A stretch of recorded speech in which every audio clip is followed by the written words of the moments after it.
Alors dans ce chapitre, nous allons attaquer la partie interface. Même si on a fait toute la partie Game Machine dans le chapitre précédent, on ne va pas encore s'y intéresser. On va essayer de créer l'interface en faisant une abstraction de toute la partie interaction d'utilisateur. On a utilisé Vite pour créer le projet. On a déjà préparé l'application avec React, ce qui fait que dans notre main.tsx, on est prêt à commencer. Ce que je vais faire, c'est que je vais supprimer la partie index.css, je vais garder la partie application et par contre, je vais la vider. Donc dans mon app.tsx, pour l'instant, il y a pas mal de choses qui sont liées à Vite. On va repartir de zéro. Donc on va simplement ici retourner une div qui dira bonjour tout le monde. Bonjour tout le monde. Et on retirera tout ce qui est SVG qui a déjà été créé et le useState à ce niveau-là. Donc l'idée, c'est de repartir vraiment sur des bases saines. Concrètement, vu qu'on a l'intention de faire à la fois une partie serveur et une partie client, on va aussi créer un nouveau dossier pour tout ce qui est spécifique au front. Et ce dossier, on va l'appeler front. Et à l'intérieur, on va y placer les différents fichiers que l'on a, donc notre app.tsx. Le CSS, on va le supprimer, celui-ci. La favicon, pour l'instant, on va le laisser ici. Le index.css va être parti dans le front. Le logo.svg est supprimé. Le main.tsx, il part aussi. Et on est bon.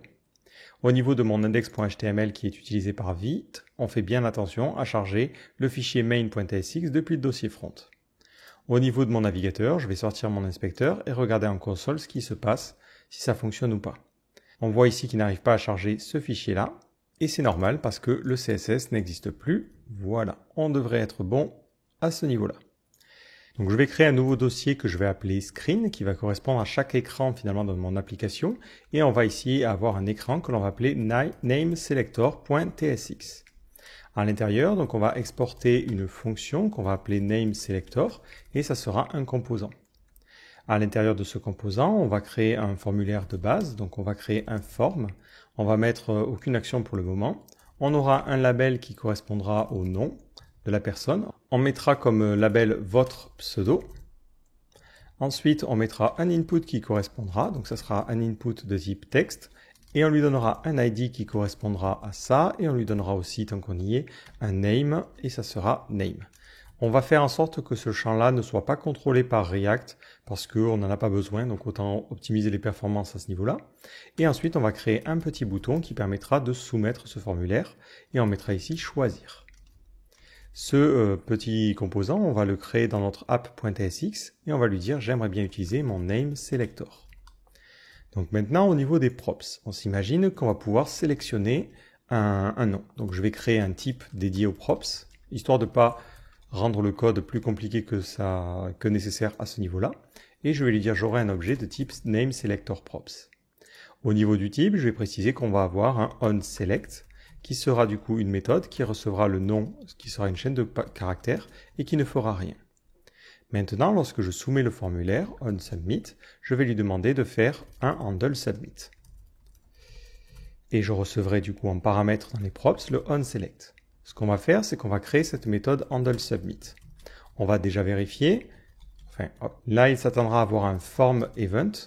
C'est un form event non pas du navigateur, mais c'est un synthetic event de React. Tout de suite, je pense à faire un prevent default et je vais regarder est-ce que le nom est rempli. Pour récupérer le nom, je peux faire un e.currentTargets qui va me donner le formulaire et à partir de là, je peux créer un form data. Je pense qu'il va râler parce qu'il ne va pas comprendre que ça, c'est un HTML form element, donc je lui indique. Et une fois qu'on a ce form data, je peux récupérer le nom. Si le nom est vide ou n'est pas bon, dans ce cas-là, je vais afficher une petite alerte. Donc on va utiliser le state, on va avoir une erreur, on aura un setError qui permettra de définir l'erreur, et on fera un useState qui sera par défaut une chaîne de caractères vide. À ce niveau-là, je vais lui préciser que du coup on fera un setError et on mettra vous devez choisir un pseudo.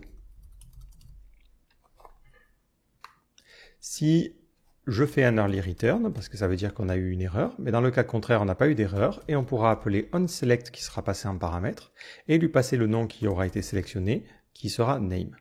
Il râle ici parce qu'il ne comprend pas que c'est quelque chose de type chaîne de caractères, donc je vais forcer un toString pour que ça fonctionne convenablement. Et je vais en profiter aussi pour lui préciser que le champ va être requis, ce qui me permettra de vérifier qu'il ait correctement été rempli. Alors on va tester un petit peu ça. Donc au niveau de mon app.tsx, dans mon name selector, je vais lui préciser onSelect. Et lorsqu'on sélectionne les choses, je ne fais rien parce que je n'ai pas de code à écrire à ce niveau-là. Donc au niveau de mon navigateur, je vois bien que ça fonctionne. Je vais essayer de remplir en ne mettant rien. On me dit bien qu'il faut renseigner quelque chose.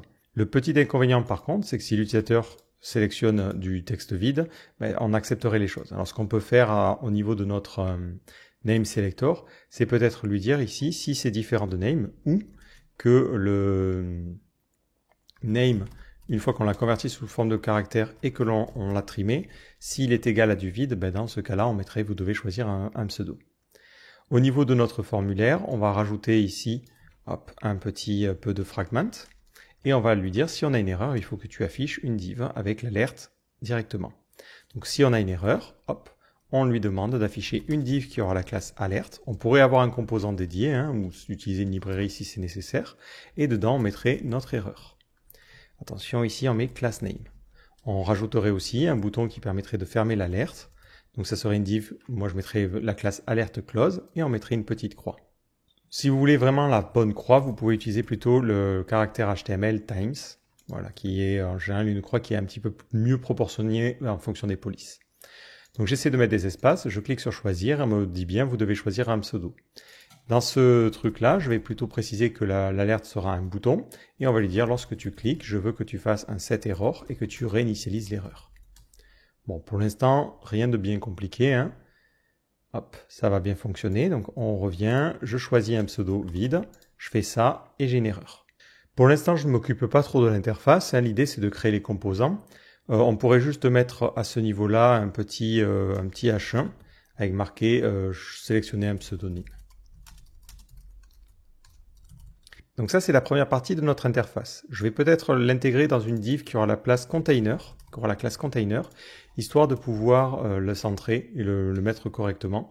Donc là, je lui dirai le container, je veux qu'il ait un max width de 600 pixels. Et ensuite, on aura des marges en haut, on va mettre 0 pixels et auto sur les côtés. Voilà, histoire que ça soit un petit peu plus contraint et que ça soit un petit peu plus joli. On ne voit pas forcément de différence ici, c'est sûrement parce que mon CSS n'est pas chargé. Donc dans mon index ici, je vais importer index.css. Voilà, on voit déjà que c'est beaucoup mieux.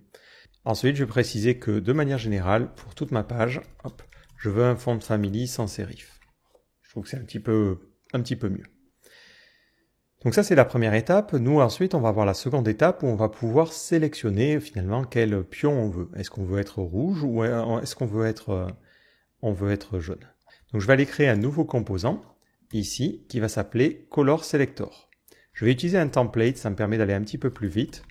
Je vous invite d'ailleurs à faire de même si vous utilisez un éditeur capable d'avoir des templates, ça permet de créer les fichiers un petit peu plus rapidement. Moi, la seule chose que ça fait, c'est que ça rajoute comme ça un type par défaut, des props, et ça permet d'aller légèrement plus vite, mais ça fait pas grand chose non plus de très compliqué. Enfin, un dernier petit truc peut-être, c'est qu'on aura la possibilité de désactiver cet élément-là. Par exemple, quand on soumettra le formulaire, on aura un système de chargement. Donc au niveau de mon name selector, je vais préciser que l'attribut disabled sera un booléen. Ça veut dire qu'à ce niveau-là, je vais récupérer disabled et si le système est disabled, on désactivera le bouton en fonction. Voilà. C'est tout simple, mais ça permettra de faire ça. Et on fera aussi la même chose à ce niveau-là, parce que comme ça nous permettra d'avoir un retour visuel comme quoi c'est désactivé. Donc maintenant qu'on a fait ça, on va pouvoir passer à l'outil de sélection de couleurs. Donc je vais aller créer un nouveau composant. Moi, je vais utiliser un template qui me permet juste d'aller un petit peu plus vite et on va l'appeler ce composant Color Selector. Donc ce Color Selector, on va lui donner des props, on va mettre onSelect, ça prendra en paramètre finalement une couleur qui sera de type Player Color et ça nous renverra absolument rien. Je vais avoir cette propriété là et je vais aussi être intéressé par la liste des joueurs. Donc on va appeler ça Players et ça sera un tableau de Players. Je vais avoir besoin d'importer ça dans nos types. Donc je récupérerai aussi les joueurs. On aura aussi besoin de la liste des joueurs, donc qui seront players, et là ça sera quelque chose de type player, un tableau de joueurs. Voilà. Donc je le passe aussi au niveau des propriétés ici. Donc dans cette div là, on va se contenter de rajouter une classe que l'on va appeler players, Et ensuite, on va créer deux divs, une par joueur. Donc on pourra mapper finalement sur les players. Donc on fera un player.map. Ça prendra le joueur en question et ça retournera une div qui aura comme class name player. Et ensuite, on aura le nom de notre joueur. Donc ça sera player.name. Et on affichera la couleur s'il en a une. On n'oublie pas de fermer la collade. Donc on va aller à la ligne. Hop. Et on lui dira si on a un player.color. Dans ce cas-là, je veux que tu affiches une div qui aura la classe disc. Donc ici, ça sera disc. Et on rajoutera une autre classe en fonction de la couleur. Pour éviter de nous répéter, on va faire ici une fonction. On la séparera peut-être plus tard si on en a besoin ailleurs, qui s'appellera discColor. Et en fonction de la couleur du joueur, donc on mettra ici que ça récupérera la couleur, qui sera de type player_color. Et on lui demandera de retourner disc, et en fonction de la couleur, donc si la couleur est égale à playerColor.yellow, dans ce cas-là, on mettra yellow. Dans le cas contraire, on mettra red. Moi, j'ai pas envie de mettre ça à l'intérieur de mon composant, du coup, je préfère avoir une petite fonction et ça sera un petit peu plus agréable à utiliser. Donc ça prendra player.color. Voilà. Donc là, on a notre sélecteur et on va avoir la possibilité de choisir une couleur. Pour l'instant, on va essayer juste d'intégrer cette partie-là. Donc au niveau de mon app.tsx, je vais utiliser notre color selector.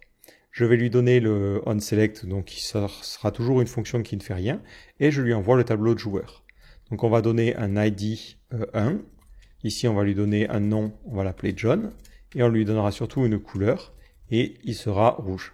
On donnera un autre joueur, donc on se basera sur ce qu'on a déjà écrit, un ID 2, un nom qui sera Marc, et surtout une couleur jaune. Et on ferme notre sélecteur. On va maintenant faire un petit peu de CSS. Donc pour la partie Players, on va dire que ça va être quelque chose en DisplayFlex, toujours en align item center, c'est toujours bien. Et on va lui préciser qu'on veut un petit gap entre les deux éléments de 1 REM. Ensuite, on va préciser que chaque joueur sera aussi en DisplayFlex, toujours en align item center, avec un gap qui sera égal à 0.2 REM. On adaptera en fonction si c'est nécessaire. On a besoin de styliser maintenant les disques. On va partir du principe que les disques seront par défaut jaunes. Donc on va reprendre notre jeu de puissance 4. On va peut-être essayer de trouver une image du jeu qui est pas mal pour pouvoir pipeter les couleurs et avoir des couleurs qui sont plus proches du jeu original. C'est toujours mieux. Apparemment, il y a même des variations que je connaissais pas avec des couleurs bizarres. Bon, bah, celui-là a l'air pas mal en fait. Donc on va inspecter, je vais utiliser cette couleur-là et on va pipeter une des couleurs. Donc on va prendre le jaune. Et on va mettre que l'on veut en hexadécimal. Donc on aura un background color qui sera cette couleur-là.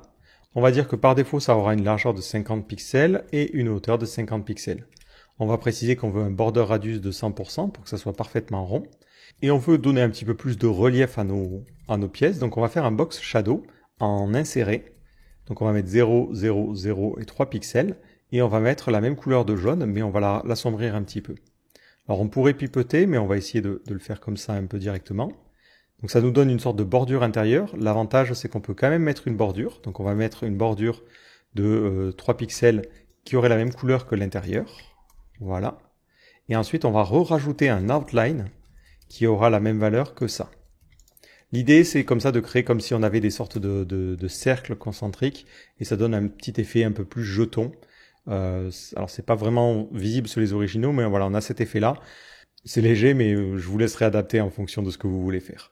On va faire la même chose finalement pour le rouge. Donc on aura un disc-red. Et pour le rouge, on va partir sur les mêmes valeurs. Sauf qu'on va tout basculer en rouge. Alors je sais pas si on a un système de teinte et saturation. Là oui, donc je bascule juste la teinte vers du rouge. Et normalement, ça devrait conserver le même comportement en termes de luminosité. Voilà, hop.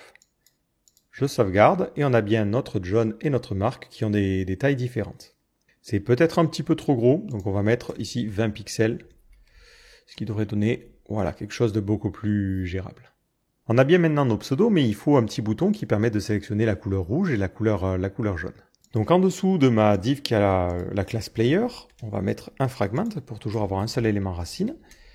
on va lui dire d'afficher une autre div qui aura la classe selector. Je peux faire des classes assez génériques vu que de toute façon, ce n'est pas intégré dans une page qui a déjà beaucoup de classes qui sont utilisées. On va avoir besoin ici de mapper sur les différentes couleurs.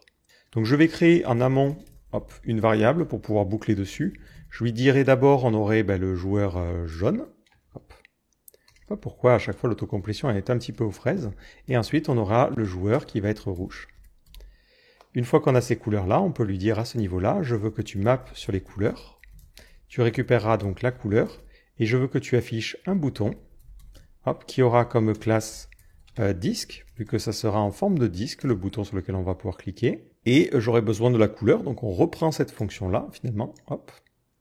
On va donner aussi une clé à ce bouton. Je n'ai pas pensé à le faire au-dessus, donc je dois sûrement avoir des erreurs dans la console. D'ailleurs, je vais en profiter pour avoir un peu plus de place pour la console. Et on va faire la même chose ici, je vais lui dire que la clé sera l'id du joueur, player.id. Alors là, qu'est-ce que j'étais en train de faire? J'oublie toujours cette accolade ici. Ici, on récupère la couleur comme ça, la clé sera la couleur, et on va lui dire, lorsque tu sélectionnes la couleur, ça va être un onClick, tu vas pouvoir sélectionner cette couleur-là. Donc là, on pourra utiliser la méthode onSelect, et on lui passera la couleur. Ces boutons sont peut-être un petit peu trop petits, donc au niveau de mon CSS, je vais lui dire, le sélecteur va être toujours en display flex, et on va lui donner un gap, mais surtout, dans le cadre du sélecteur, le disque va avoir une taille plus importante. On doublera pour le coup la taille, et on va plutôt utiliser un transform, alors je ne sais pas ce que ça va donner, parce que je me dis que si on transforme, on aura aussi l'effet de bordure qui sera un petit peu mieux. Et histoire de prévoir l'espace que ça va générer, on met 10 pixels, comme ça on aura pile poil les deux choses qui vont se cogner. Et on va préciser que dans le display flex, on veut ici un gap de 0.5 rem. Voilà. Bon, maintenant il nous faut un petit titre pour qu'on comprenne les choses. Donc ça sera les joueurs en cours. Et on aura la possibilité ici d'avoir un petit H3 sélectionné. Vous sélectionnez une couleur. Et je me dis que ce serait intéressant de spécifier les couleurs en paramètres plutôt que de les avoir là. Comme ça, quand un joueur sélectionne une couleur, on va la retirer de la liste.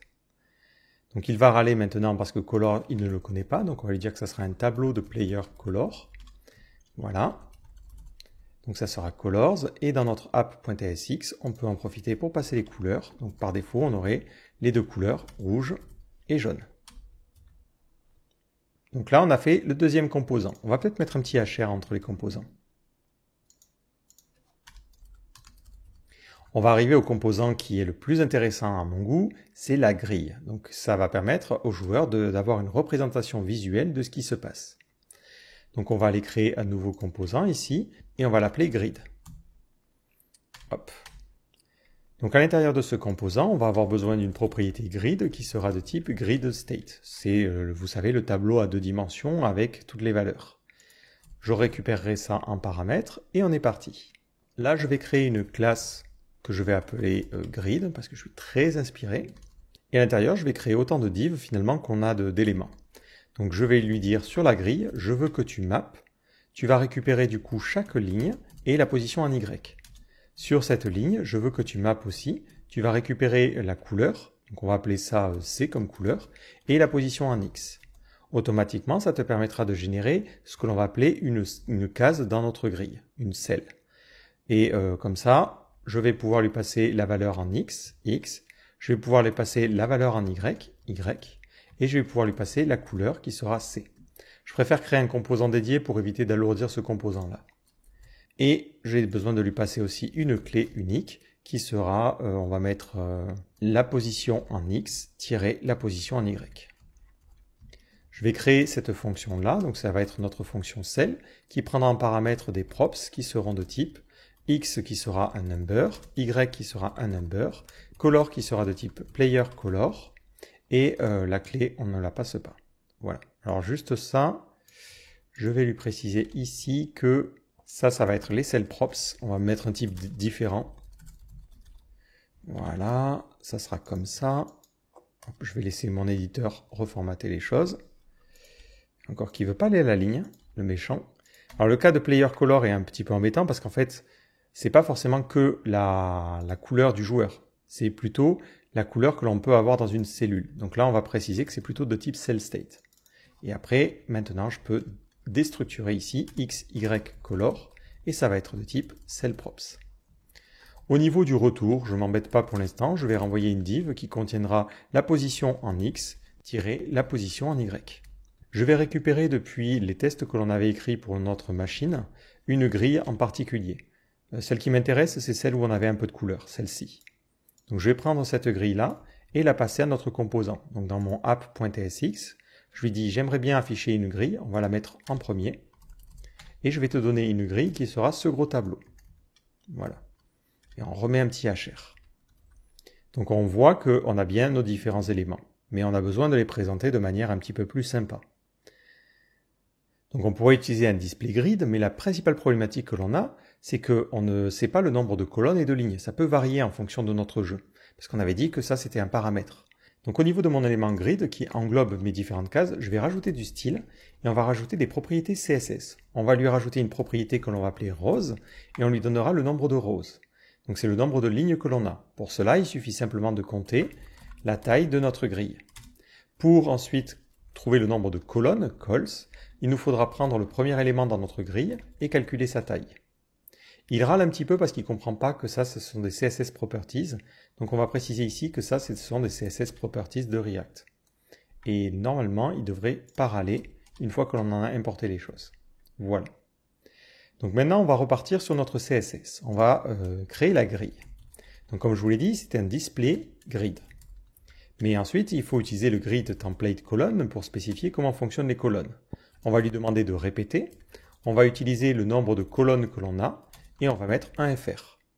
Alors cette variable, notre éditeur râle parce qu'il ne la connaît pas, mais nous on le connaît hein, vu que ça est injecté au niveau du JavaScript. On va faire la même chose pour le nombre de lignes, donc c'est le nombre de rows, et pour le nombre de lignes, on utilise notre variable rows. Et là on voit bien qu'on a un jeu avec 7 colonnes et 6 lignes. On aimerait bien que notre grille ressemble un petit peu plus à la grille de puissance 4. Donc on va utiliser un aspect ratio pour forcer le ratio de notre élément. Et on utilisera le nombre de colonnes divisé par le nombre de lignes. Donc c'est super, hein. Là les variables CSS nous simplifient quand même pas mal la tâche. Et ça nous donne quelque chose qui va plus ressembler à une grille. On va maintenant pouvoir préciser un petit peu de background color et on va mettre quelque chose en bleu. Donc je vais utiliser ma pipette ici pour pipeter le bleu que l'on a ici. Voilà. Et on va lui dire en alpha 100% et ça donne ça. On va lui dire qu'on veut des bordures aussi. On va mettre une bordure assez élevée pour faire semblant que finalement ça soit un cadre vraiment. Donc à ce niveau-là, on prendra une couleur qui est plus foncée dans notre photo. Celle-là par exemple. Voilà. Et ça devrait nous donner des bordures comme ça. À l'intérieur, je vais préciser que je veux un Align Theme Center et un Justify Content Center pour centrer les différents éléments au sein de la grille pour que ça soit un petit peu plus cohérent. Alors là, on a la problématique des petits cercles blancs. En effet, dans une grille de puissance 4, ce qu'il nous faut, c'est des zones blanches et dedans, on va insérer des disques. Alors on pourrait lui dire que par défaut, les disques que l'on insère ou toutes les divs qui sont à l'intérieur, ont un border radius à 100% et ont un background color blanc. Ça pourrait fonctionner, si ce n'est qu'il faudrait les dimensionner correctement. Le problème, c'est que on va vouloir animer les disques quand ils vont tomber. Donc on ne peut pas se baser sur le style de cette div-là. Mais ce qu'on peut faire, c'est entre guillemets tricher avec un background color. Plutôt que de mettre un background qui va être unifié comme ça, on va utiliser un dégradé. Donc je vais lui dire, moi ce que je veux plutôt, c'est faire un background et ça sera un radial gradient. Je lui dis, ça sera un cercle qui commencera par du transparent. Ensuite, on aura du transparent jusqu'à à peu près 50%. Donc on mettra ici 50,99%. Et ensuite, pouf, on basculerait sur ce bleu-là. Donc là, on lui dirait, ensuite je veux du bleu, comme ça, à partir de 51%. Donc en fait, je fais en sorte que ça n'y ait vraiment pas de dégradé à ce niveau-là. Et je veux du bleu jusqu'au bout. Voilà, donc si je fais ça, ça me donne une sorte de cercle avec un petit effet, bon on a un peu de crénelage ici, mais voilà ce que ça nous permet d'avoir. L'intérêt, c'est qu'après on peut utiliser le background size pour pouvoir avoir autant de cercles qu'on le souhaite. Donc si je fais un background size et que je précise que je veux 50%, 50%, ben dans ce cas-là je vais avoir 4 cercles. L'avantage, c'est que nous on peut avoir quelque chose basé sur ces variables CSS et faire quelque chose de dynamique. Donc je peux lui dire en X, donc je veux un calque 100% divisé par le nombre de colonnes. Ah, je vous avais dit, ça va être ingénieux. Hein. Et je vais faire la même chose au niveau de cette valeur-là, et je vais lui préciser que ça sera 100% divisé par le nombre de lignes. Et comme ça, si jamais on décide qu'on a une grille qui est plus petite ou plus grande, on pourra le faire facilement. On va faire un exemple concret, on va dupliquer ce composant grille, et on va s'imaginer qu'on a une grille de 3 éléments par 2 éléments, avec un petit peu de jaune et de rouge ici. Ben dans ce cas-là, on aura la même grille, et vous voyez que ça fonctionne, ça s'adapte en fonction de toutes les situations. On peut rejouer un peu sur les dégradés pour donner plus un effet de profondeur. Là, on va peut-être essayer d'aller à la ligne. Voilà, pour que ça soit un petit peu plus clair. Donc ça, c'était notre couleur de base. Et en fait, on lui dirait, au lieu d'aller à 50%, je veux que vers 60%, tu continues à avoir cette couleur-là. Donc 60,01%. Et ensuite, tu basculerais vers du bleu plus foncé, c'est celui-là, celui qui est utilisé pour la bordure, vers 90% à peu près. Voilà. Et ça permet comme ça d'avoir un effet comme ça. Bon, vous pouvez affiner en fonction de ce que vous voulez donner comme effet, mais ça peut donner une impression plus ou moins intéressante. Et là, je vais peut-être être un petit peu plus flexible sur ça pour que ça soit un petit peu plus flou et un peu plus lissé. Impeccable. Donc là, on a notre grille qui est dynamique, qui fonctionne bien. Il va falloir placer maintenant nos pions dans notre grille. Donc ces pions, on peut leur donner une classe en fonction de leur couleur. Typiquement, c'est ce qu'on avait déjà fait dans le color selector. Donc ce truc-là, je ne sais pas vraiment où le mettre au final, ça va un peu nulle part. Peut-être on peut créer une fonction ici qui va agir sur les couleurs et on mettrait ça.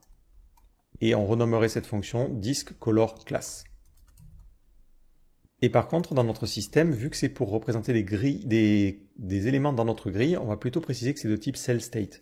Et on va lui dire si la couleur est de type E, hop, et dans ce cas-là, on return tout simplement disk et rien d'autre. Voilà, on a modifié cette fonction-là, on va la modifier ici et ici pour utiliser du coup disk color class. On va importer correctement. Ça permettra à notre sélecteur de couleurs de refonctionner. Et maintenant pour notre grille, par contre, on va lui préciser que nos différentes cellules vont avoir comme classe, finalement, le disk color class, et je te passe en paramètre la couleur. Je vais importer cette méthode-là, et ça nous permet d'avoir nos éléments. Nos éléments n'ont pas forcément la bonne taille, et ils sont tous jaunes par défaut. Donc je vais revenir sur quelque chose que j'ai dit. Par défaut, nos disques n'auront pas de couleur, donc on leur retire ça, et on va le préciser juste pour le disque jaune. Pour les disques à l'intérieur de notre grille, on va préciser qu'ils vont avoir une largeur particulière. Donc on va préciser quelque chose en pourcentage et on va mettre 80%. Et on va préciser la même chose ici. Ça, c'est une première solution. Moi, je vois que ça nous donne un résultat qui est satisfaisant. Ou ce que l'on pourrait faire, c'est préciser avec un transform si on veut garder la proportion des bordures. Mais là, ça me va très bien. On va retirer à l'intérieur de ces éléments-là le petit texte qui permet de connaître la position. Mais on voit bien que ça correspond, hein, l'index 6 en X et 0 en Y est bien là. Donc au niveau de mon grid.tsx, je retire cette partie-là et je vais du coup pouvoir fermer directement cette div-là. Hop. Et je pourrais retirer les propriétés ici, si ce n'est que je vais avoir besoin du Y. Pourquoi? Parce qu'on va maintenant essayer de mettre en place l'animation de descente de notre petit pion. En effet, dès qu'on va déposer un pion, on veut le voir s'animer. Donc au niveau de mon CSS, je vais créer une animation. Donc on va faire un keyframes, on va l'appeler drop. Et dans ce keyframe, on va faire un from avec une translation. Donc au niveau de cette translation, on va être embêté parce que un pion qui tombe en bas, on a besoin d'une animation plus étendue qu'un pion qui tombe d'en haut. L'avantage, c'est qu'on peut utiliser dans les animations les variables CSS et ça va fonctionner. Donc on peut mettre un translate Y, lui préciser ici qu'on veut calculer une descente, d'ailleurs c'est un transform, attention. On va préciser qu'on veut 125%. Pourquoi 125%? Parce que 125 x 80, ça fera 100%.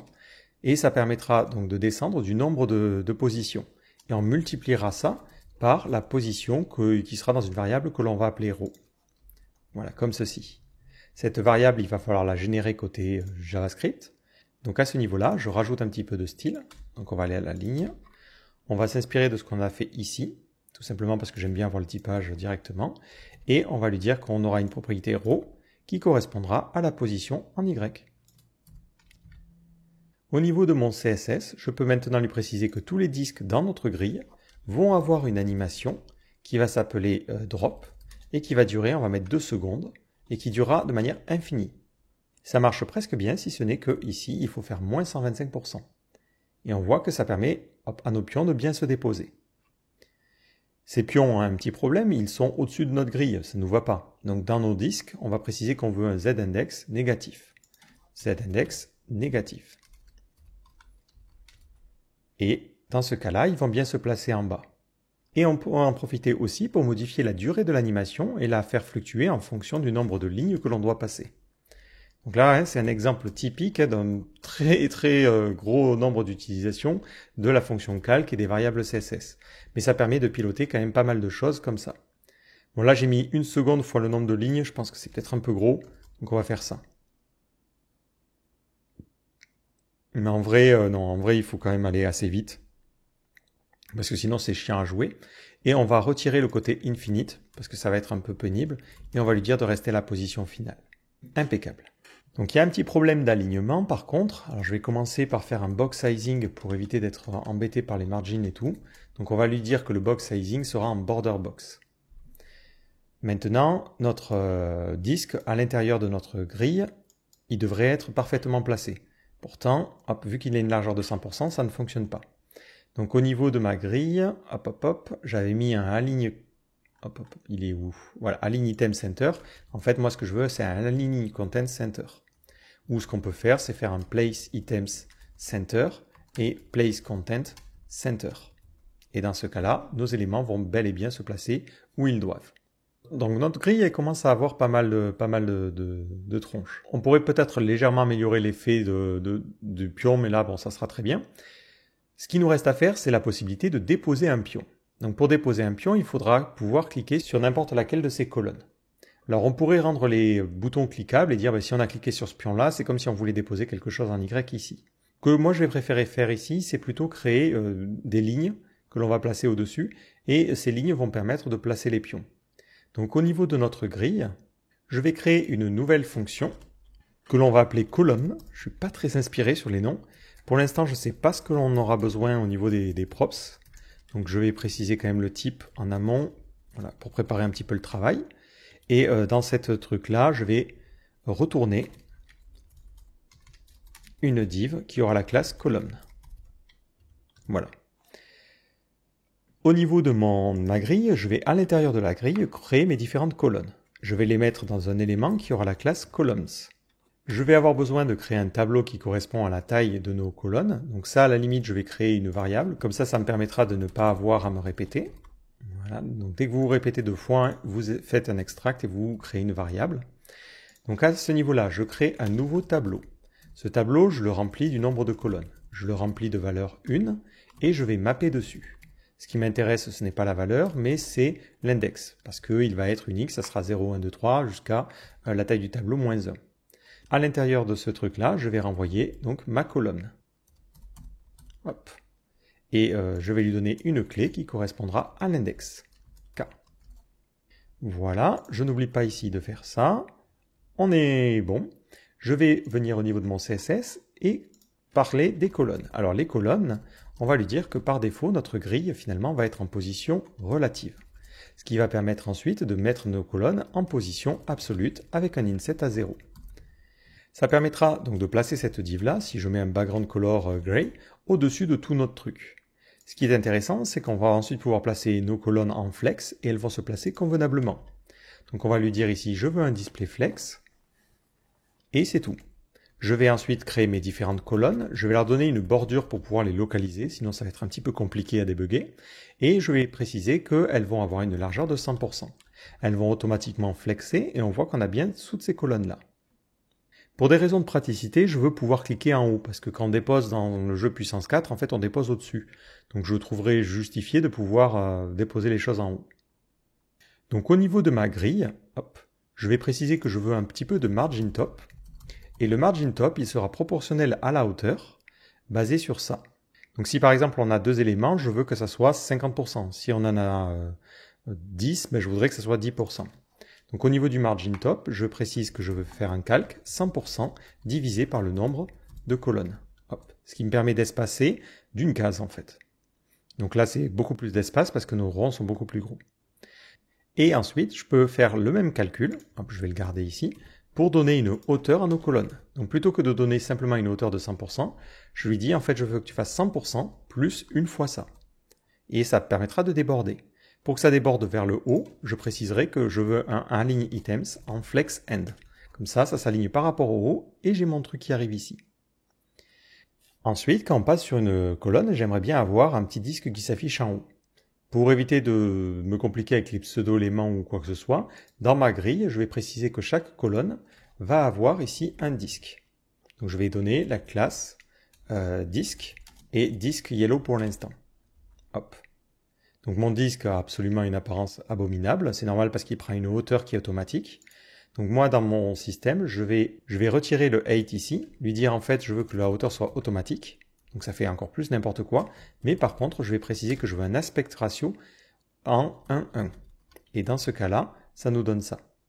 Et le dernier truc qui nous reste à faire, c'est dans notre colonne, on va préciser qu'on veut un display flex et un align items avec un justify content à center. Et dans ce cas-là, ça devrait centrer correctement notre pion. Et là, il fait n'importe quoi parce qu'en fait, il essaie de stretch le cercle, de l'élargir. Donc on va préciser qu'on veut un align items en flex start. Voilà. Mais ce disque-là, on le rendra invisible. On lui dira, sur la colonne, je veux que l'élément disque soit en display none. Ce n'est que quand on va passer sur une colonne, donc en hover, que le disque se mettrait à apparaître. Donc on mettrait ici un display block. Donc dans ce cas-là, hop, quand je passe, ça donne ça. Et je me dis plutôt, on pourrait faire un opacity à 0, avec un petit translate légèrement vers le haut, bon par exemple 20 pixels, et ensuite quand tu passes dessus, automatiquement l'opacité passe à 1, et le translate repasse à 0, et du coup on aurait ensuite une transition sur l'opacité, ce qui nous donnerait un effet sympa, enfin une transition sur l'opacité et sur la translation, ce qui donnerait un petit effet hop, de drop comme ça. Nos colonnes, on aimerait bien que ça soit des boutons finalement, donc ici je vais remplacer ma div par un button. Le problème c'est qu'en CSS, évidemment, les boutons ont une apparence dégueulasse. Vu que je n'utilise pas de boutons ailleurs sur ma page, je vais préciser des overrides générales. Donc on va mettre un border none, un background none, et on va préciser pas de padding et pas de margin, par défaut, pour pas avoir de problème. Je peux maintenant retirer au niveau de mes colonnes cette petite bordure, et on est bon. Hop, hop, hop. Voilà. Je vais préciser aussi qu'au niveau des boutons, on veut un cursor pointer. C'est la partie la plus technique, on va dire, du problème, hein, mais c'est aussi la partie la plus intéressante, et là on peut déposer notre pion. Vous pourriez rajouter un translate un peu plus poussé au niveau du truc, si vous voulez donner l'impression que ça rentre directement, comme si on était déjà en train de le déposer. Donc par exemple, vous pourriez mettre 40 ici, ou 30, et là, lui dire par défaut c'est 0, et là on aurait plus l'effet comme si on allait le déposer. À vous de voir ce que vous trouvez le plus agréable ou le plus sympa visuellement. Après, il faut itérer dessus, quoi. Moi, j'aime bien que ça soit clairement au-dessus. Je trouve ça un petit peu plus, voilà, un petit peu plus clair. Donc maintenant qu'on a ça, il nous faut aussi une propriété pour savoir finalement pour pouvoir en fonction gérer les choses. Donc dans mon app.tsx, je vais préciser qu'au niveau de ma grille, on aura une couleur qui sera la couleur du joueur courant, color, et on lui donnera playercolor.red. Cette couleur, elle n'existe pas dans les propriétés, donc on va préciser qu'on aura un color ici, et ça sera quelque chose de type playercolor. Par contre, notre grille pourrait ne pas utiliser cette valeur-là, donc on mettrait ici un point d'interrogation. On mettra une petite constante pour savoir si on doit montrer les colonnes, donc on va mettre un show columns, et on lui dira si couleur est définie. Si la couleur est définie, dans ce cas-là, on affiche les colonnes, sinon c'est qu'on ne sait pas et on ne peut pas afficher les choses. Au niveau de mes colonnes, je vais avoir besoin du coup de la couleur qui sera de type playercolor. Et au niveau de mon disque, je vais pouvoir utiliser ma fameuse méthode, du coup, qui est la méthode color class name. Voilà. Et je lui donne normalement couleur, que je récupérerai ici. Le type player color étant plus précis que cell color, ça ne lui pose aucun souci au niveau de l'autocomplétion. Donc dans ce cas-là, on commence bien sur les rouges. Sur la seconde grille, on commence aussi sur les rouges, parce que je n'ai pas mis ma condition à ce niveau-là, en lui disant, si on doit afficher les colonnes, dans ce cas-là, on fait ça. Maintenant, la seconde grille n'aura plus de système pour déposer les pions.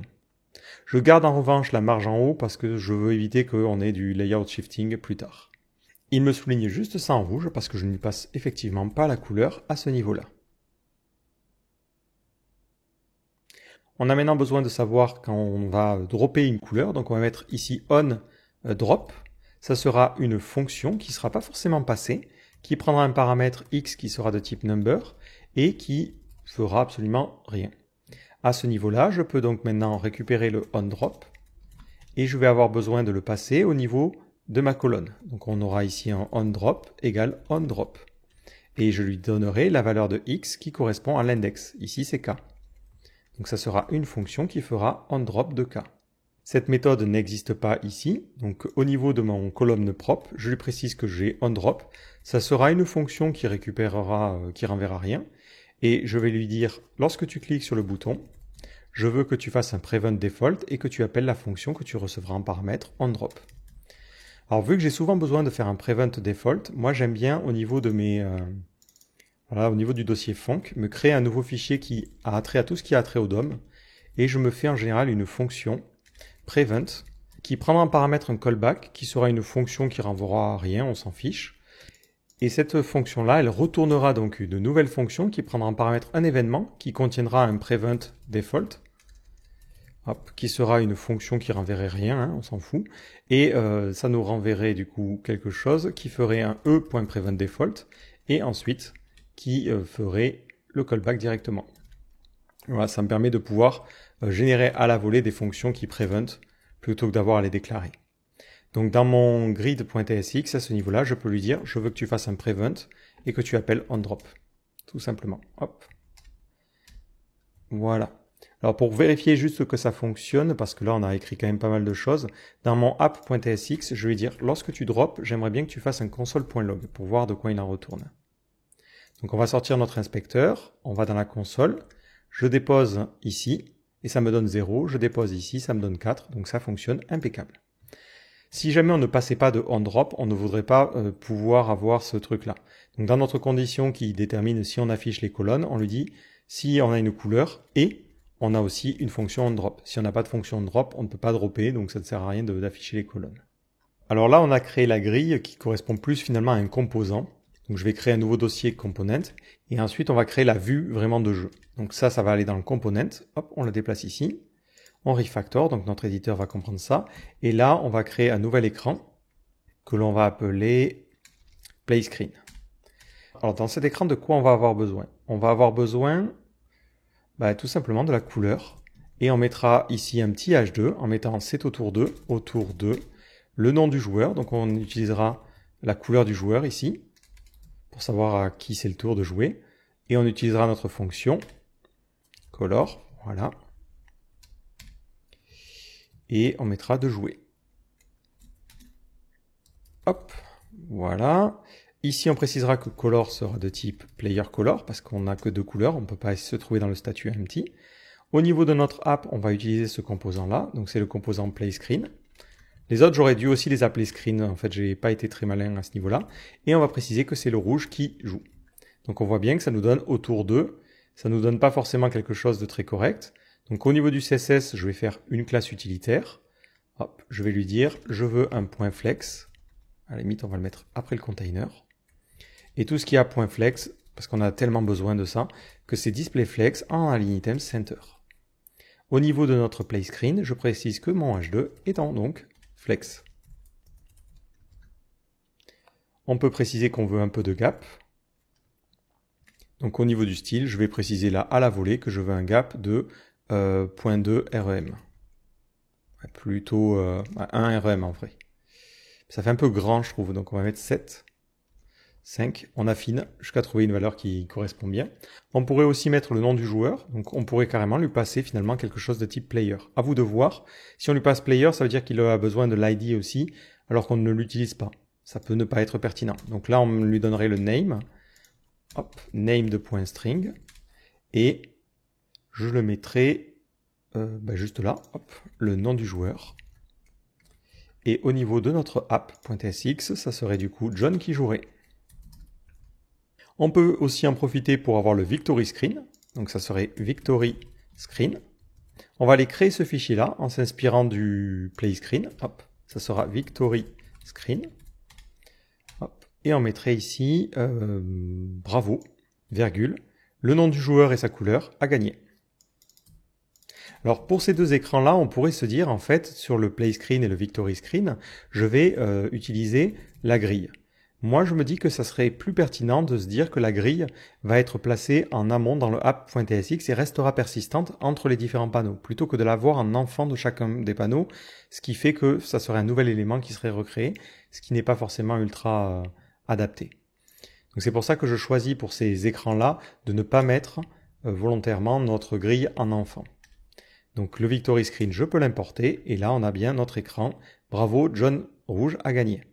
Pour ce victory screen, on a la possibilité de relancer le jeu. Donc là on lui précisera, cette div aura la classe flex, et on va rajouter un style en justify content, space between.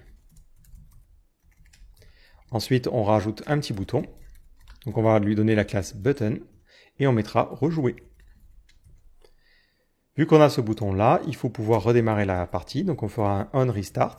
Ça sera une fonction qui ne renverra rien. Et on lui dira, là, lorsque tu cliques sur ce bouton, je veux que tu fasses un prevent et que tu appelles on restart.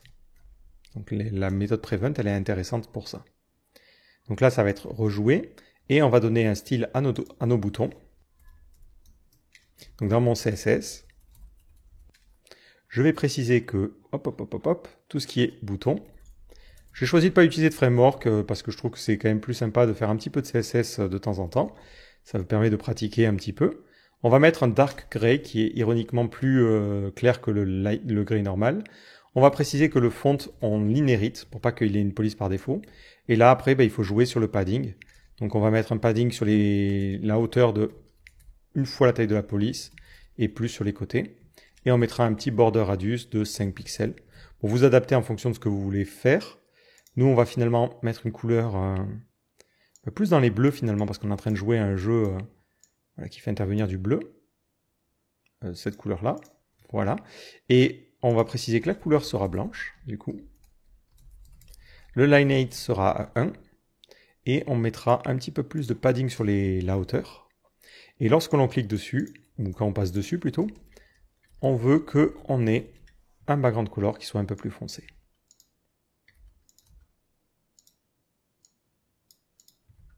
Impeccable. Donc là, on a la possibilité de relancer la partie si on le souhaite. C'est bon. Peut-être ce qu'on peut faire, c'est que cette fonction prevent, si on lui dit que ça c'est optionnel, prevent va râler.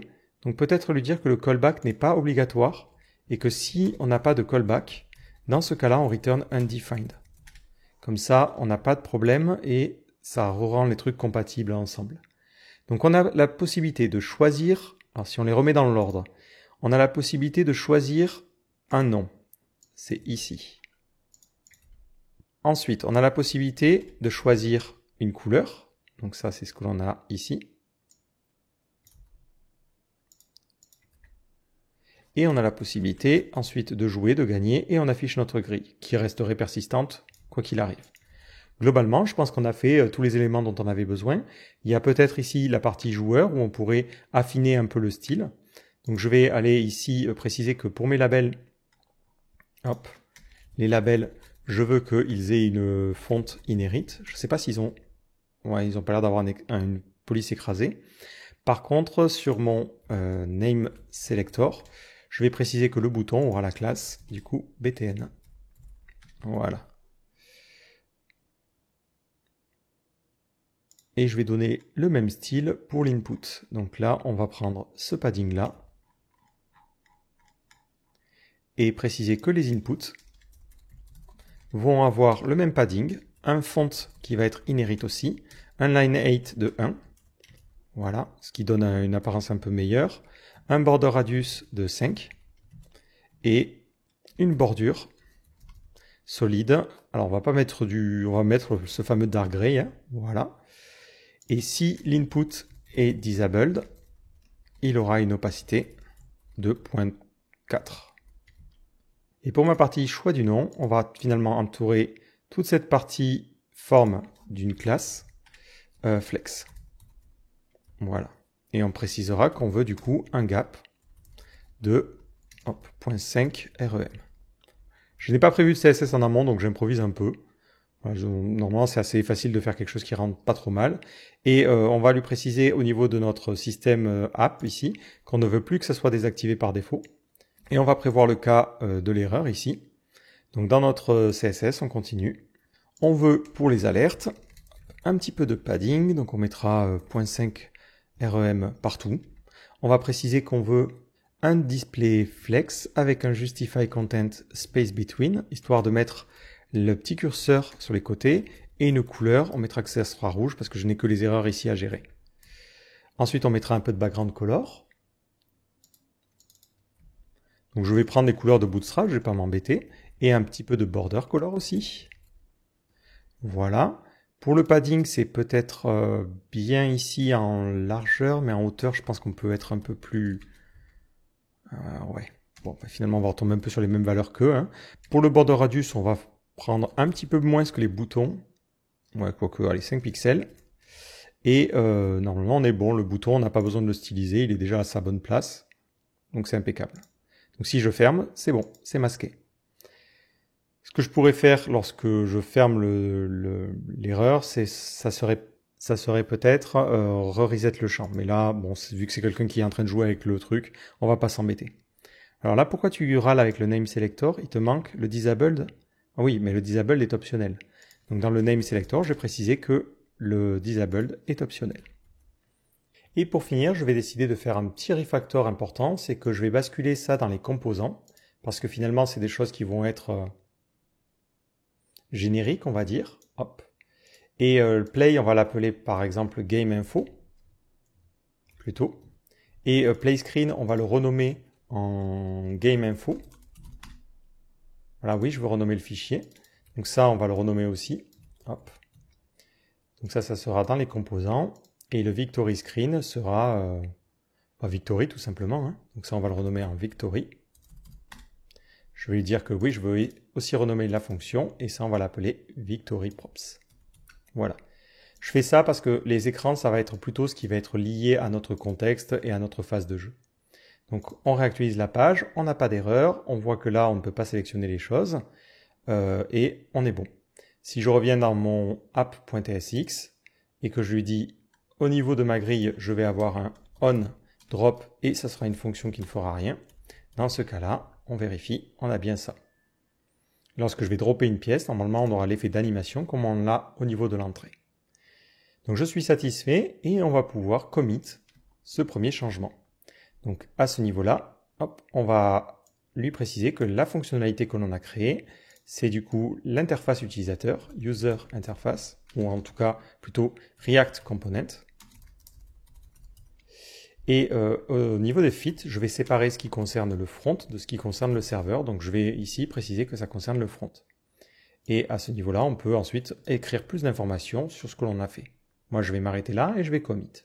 Donc ce que je vous propose de faire dans le prochain chapitre, c'est de faire la connexion. On va maintenant câbler notre machine à état à nos composants React et ça nous permettra de faire une partie offline.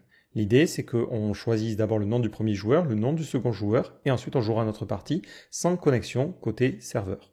Et après, dans les chapitres suivants, on interfacera ça avec un serveur Node.js, avec des WebSockets et on remplacera le truc que l'on va faire dans le chapitre suivant par une version en ligne. Donc sur ce, je vous donne rendez-vous dans le prochain chapitre. Ciao!